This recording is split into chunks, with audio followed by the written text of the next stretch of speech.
him will risk eternal war. He's coming for the surface world.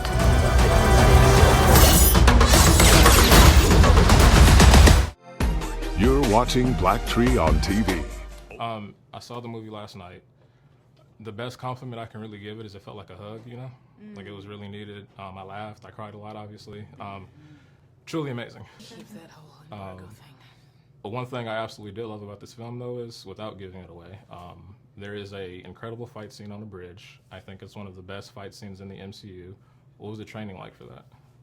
Intense. You know, at some point I'm gonna release a few of the training videos because everyone keeps asking me that, and a part of my training process is always to record every single rehearsal.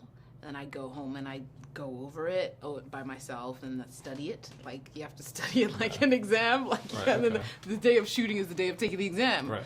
And then also for my trainer was, of course, in New York. Of course, we were not shooting there, so I would send her those videos, and she would break down the fight in terms of how I keep my form and you know, keep myself from messing up myself up forever, or at least for the time of the, you know, just keep great form for my, you know, especially my shoulder, which is hard at work. So, you know, it was very intense. I went through a phase where I really got frenzied with training so much that I did sort of mess up my shoulder for a while. Wow, okay.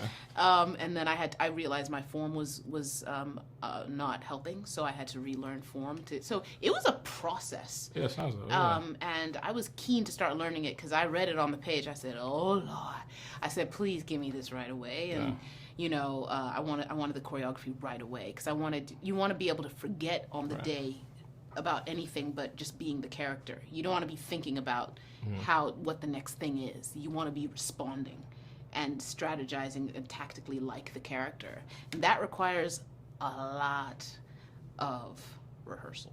And so it was a lot of training. I love the team. Shout out to them. You know, Micah, my trainer in both movies, incredible young man. And of course, the rest of the Astounding Stunt and Fight team.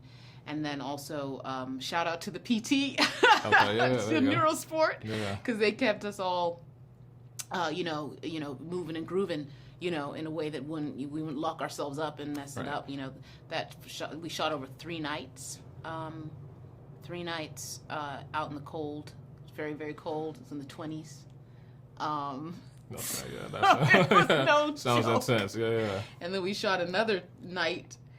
Because we didn't finish that, and we had to go on break. Shot another night, and suddenly they'd figured out how to do it indoors. I was like, really, y'all? After the fact, After the 3 nights of the 28 degrees.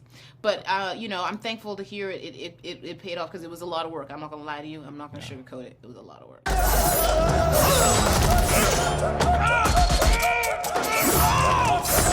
Aneka, where is your spear? Shuri gave me this to try.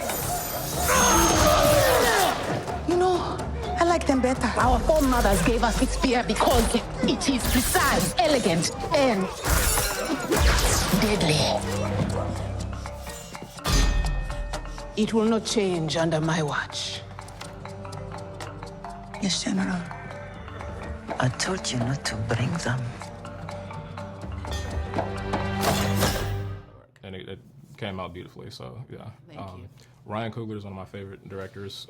He's amazing. What's it like working with him compared to other directors? You know, I am, I don't know if it's notorious or just basic, but I'm very, very picky. Okay. Like, because I'm a writer as well. Sometimes I'm like, I'll just write. If I don't feel something, I won't go into it. The reason why I really wanted to be a part of this was largely because of him. You know, when I heard that he was the director, I was like, what? And they just said, you know, he has never seen The Walking Dead. He's only seen, he saw you in Mother of George, which was this little indie that was going on at the same time as Fruitvale and Sundance. And, you know, just his taste and his aesthetic. When I met him, I said, I don't know you, but I'm proud of you. Because I'd always just been proud of him, you know. So young and accomplishing so much with such taste and elegance and restraint, but specificity and power. So he, as a director, he's all those things. You can trust his taste, but you can also collaborate with him. You can push back, and he receives that, and he trusts your instincts as well. Like he really, really does. You can get in front of the camera and speak and do something, and he'll be like, all right, let's do that again. You know what I mean? Yeah, like you can, that's great, he allows you to bring the character and to learn from each other, and that's a deep gift. That's amazing. Well, I'm proud of you. I'm proud of this film. Thank It was you. such an honor to talk to you. That's very kind of you. Thank you. Yeah.